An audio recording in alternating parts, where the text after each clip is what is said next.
Most people, when they're asked to stand up straight, will make an adjustment to their torso. But what if the way to stand up straight was actually to make an adjustment to your thighs?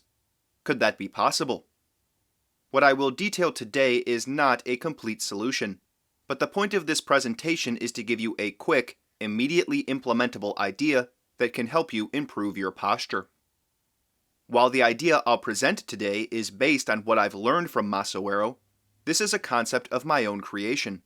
Typically, I present to you specific directions that were made by Masoero.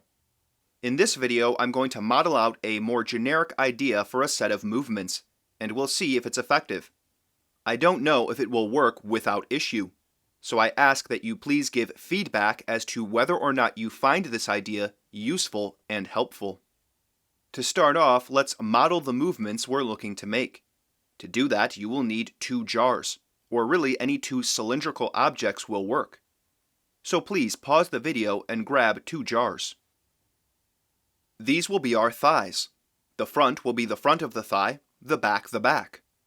Our first consideration is going to be rotating the thighs. We want an external rotation at the back. If you place your thumbs on the internal side of the jars, you can pull the thumbs back and apart. It's important to understand that we don't want a narrowing at the front of the jars. There is an internal rotation at the front of the jar, but we cannot allow that to bring the jars closer together. If you make sure the backs of the jars are moving apart in space as you rotate them, you can make sure that the jars are not moving closer together. The next piece we need to consider is that most people do not keep their thighs vertically straight. You'll find that nearly everyone has the tops of their thighs too far forward, and the thigh is angled forward at the top. This is kind of bizarre if you think about how the knee joint functions, but it's extremely common. If we get our jars back out, we can start our model with the jars angled like people's thighs. To get the jars straight, we need to rotate them back and up. If you're starting with an angled jar, a backward rotation will move the top of the jar up in space until the jar is vertical. Now let's model the two ideas at the same time. Can you rotate the jars so that there's an external rotation at the back, remembering to not narrow the jars at the front, while at the same time getting the back and up rotation of the top end of the jars? This can be a little tricky the first couple times you do it, but you should be able to model this movement fairly easily. Once the model is clear to you, the real fun begins. Can you make this movement with your thighs? To start off, it can be helpful to put your hands on your thighs to help the movement along. You can put your thumbs on the fronts of the thighs and the fingers at the back. Make the rotation with your thighs, not assisting with your hands at first. Just use your hands to feel if you're actually rotating the way you intended. If you're having trouble, use your hands to get the movement going. Now let's look at the pitfalls to avoid. First, you want to make sure you do not go onto the outsides of your feet. You want to stay on the insides of your feet. Optimally, the outside edge of your foot should face straight forward, and if any part of your foot goes out, it should be your heel, not your ankle. You also don't want your knees too narrow at the front. You may need visual feedback with a mirror or a video recording with a webcam to make sure of this, because it's possible to accidentally narrow the knees at the front, which you do not want. The last pitfall I'll mention is that you don't want to make a big movement with your torso as you do this.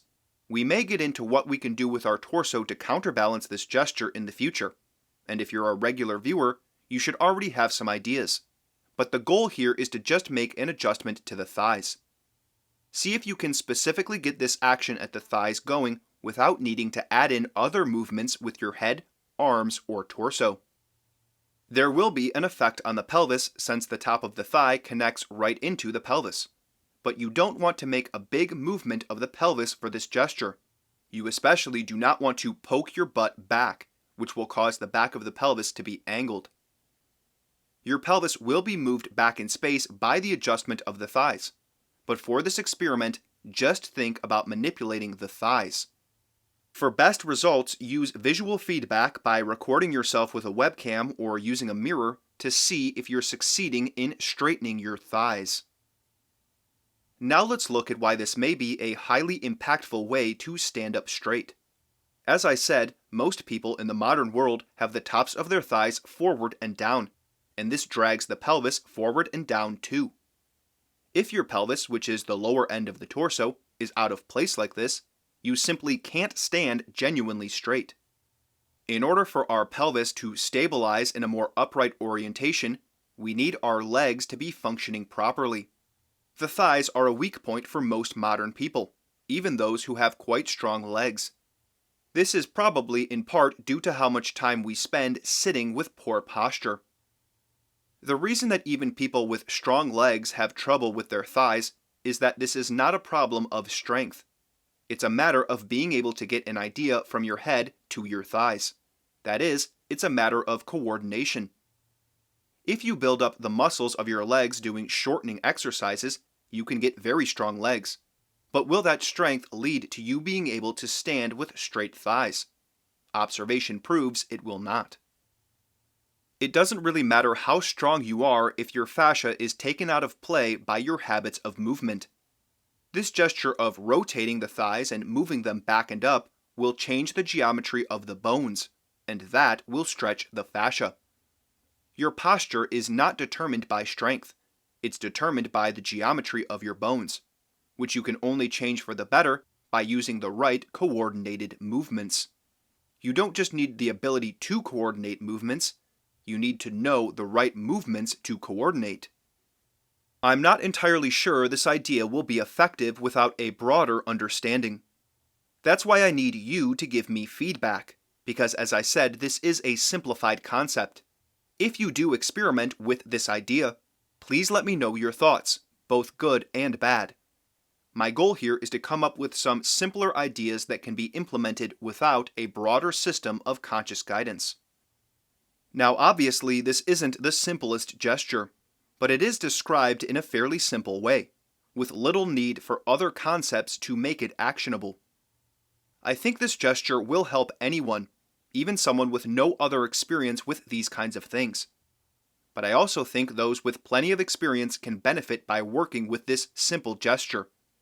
It should fit neatly in with your broader model of the correct movements for the body. So again, please do leave some feedback, and if people find these simplified ideas helpful, I'll do more. Thanks for watching. I look forward to hearing your thoughts.